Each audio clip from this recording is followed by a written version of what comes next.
Облыста интернет алаяқтарының қатары көбейген. Жыл басталғалы бері алаяқтыққа қатысты 123 оқиға тіркелген.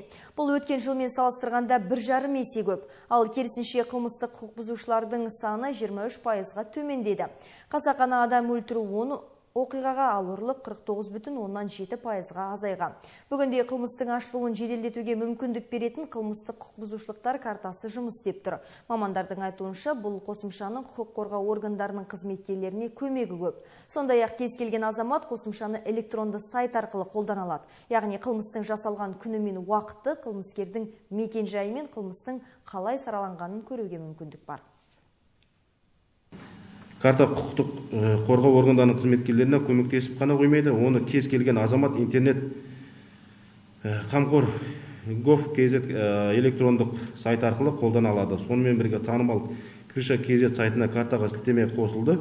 Ол сізге қызығушылық танытатын аймақтық қылмыстық жағдайды көруге, баланың өмір сүруі және оқу орнын таңдауға, қауіпсіз аймақты анықтауға мүмкіндік береді.